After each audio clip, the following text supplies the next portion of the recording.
Hello everyone, today we'll talk about how to fix or how to solve the problem of step tracker app. You will click on settings.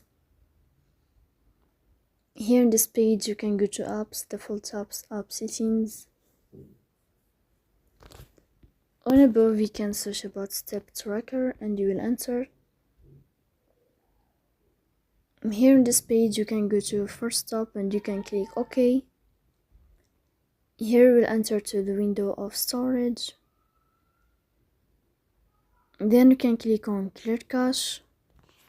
But pay attention, don't click clear data because that can delete your account.